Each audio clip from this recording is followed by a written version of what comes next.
Now to an earlier story where we said a senior citizen and her granddaughter were reportedly washed away in St. James during heavy rains. Now a search party has been looking for both the young ladies in that incident. Now we're joined by the deputy mayor of Montego Bay, Mr. Vernon. Mr. Vernon, can you hear us? Yes, I can hear you. Okay, good. Thanks for joining us here. I understand that you were a part of that search team that was looking for the grandmother and her granddaughter. What's the latest you Right. can give us on that? Well, a few units have been dispatched to the different areas along the river coast. The Jamaica Defense Force, the Jamaica Constabulary Force, the Jamaica Fire Brigade, and of course a few of our members from the municipal corporation. We started at about 4, and to date, to this moment, we haven't identified any body as yet, but we were told that the father and the elder daughter, they were rescued earlier, and we have a proof of that. But the grandmother and the younger daughter, we don't have any information on that as yet. But I'm hearing that something has been seen, but nothing has been confirmed as yet. So we are waiting for some further details on that. All right, so Mr. Vernon, we realized that most of Montego Bay was underwater for this afternoon. Are there any reports of any other persons or any other distress situations based on this flooding? No, we are not aware of any such situation. We did not necessarily have a flood. The water did not, last for more than half an hour. We experienced runoff in about 10 minutes after the rain subsided. So I wouldn't say that Montego Bay was underwater, but that situation was very unfortunate, and it's very unfortunate. The family was in the vicinity of the Barnet River, so that is why they ended up in that particular situation.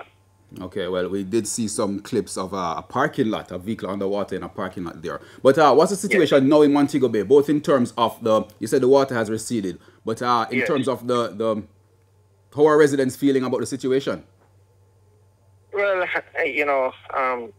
what I can say is that what we are seeing now is not something that we're used to in terms of the timing of these types of showers. We're used to this usually in the hurricane season from June onwards, but not before. And what we are seeing now is pretty much unusual. But the residents, they're going about their business just the same. They're trying to get home. We have traffic, of course, but they're going to try and get home and get their things back in order. All right, thank you very much, and we'll be keeping in touch with you just to get an update on that. We really hope to get some positive outcome from that search. Yes, I definitely hope so too. Okay, thank you very much. Deputy Mayor of Montego Bay, Richard Vernon. Now, as we said earlier, in light of the heavy rains, we have the heavy rains across the island. We are now joined by Zoom by Communications Manager at the National Works Agency, Stephen Shaw. Mr. Shaw, thanks for joining us. Thanks for having me. Good evening. All right, good. What areas were the worst affected by this rain and flooding in St. James? All right.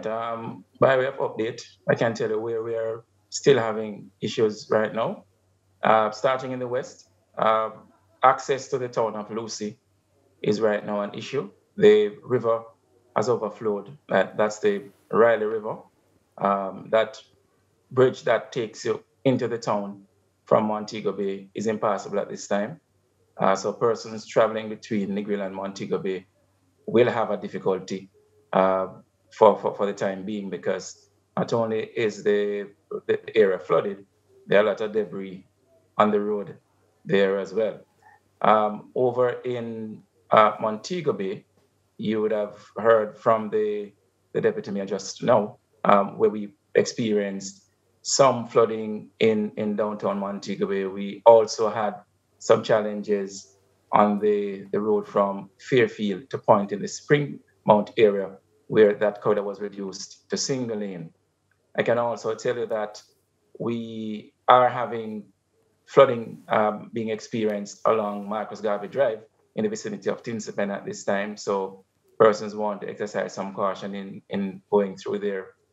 It is not high to prevent vehicles from going through, but there's water on the road. There's also water and debris impacting Chesterfield Drive. That's the bypass, if you may, that some persons use to get around the 3 miles area. Over in St. Thomas, we did earlier today experience quite a bit of flooding in the Hardley and Amity areas. The floodwaters have receded, but the information that I received late this evening is that there is some cloud cover. So there is that likelihood that if it rains tonight, then we are likely to see a return of that particular situation where the roads were flooded. Pleasant Valley to Hector's River and the Bath to Hardley corridors were the ones that were impacted badly today. Okay, I want to go back to St. James. We realize that the flooding there happens pretty much every time it rains. What caused the flooding in terms of gully, drains? What exactly causing this flooding in Montego Bay every time it rains? I think in large measure it had to do with the intensity of the rains. We have a program that is still ongoing in Montego Bay, where we are spending somewhere in the region of $60 million to treat with drainage facilities. The South Gully has been cleaned. The North Gully has been cleaned. The Wilshire drain, that's the one that the persons in Montego Bay refer to as the drain from Dr. Stevens' corner. That one has been cleaned. We have in procurement now some work to our plans to clean the gully by Blue Diamond. And we are also going to be doing some work, infrastructure works in the North Gully, some sections that have been damaged. We have been put into funds and we are going through the process to procure those works. So it's not a drainage issue per se, because I noticed that there was some flooding along Creek Street, and that's the South Gully. South Gully was cleaned recently. That program, as I said, is still ongoing. But I suspect because of the age-old practice of persons disposing of their garbage inappropriately, they along with the intensity of the rain, the catch basins, one at Perry Street, another one located near the old ice factory along Creek Street, those possibly would have been clogged by garbage and possibly would have caused the flooding along Creek Street. So it's not a situation where the drains, the main drains, have been left without capacity. They do, but you're saying garbage clogging those areas. Okay, final. We're almost out of time. We're almost out of time, Yes. but final question. It might be early now, but what kind of structural damage or cost do you think would be attributed to this now to get over this situation? We won't be able to say until another day or two when we are able to go out and properly assess all the areas that would have been impacted. I believe you mentioned earlier that the weather will be continuing at least for another day.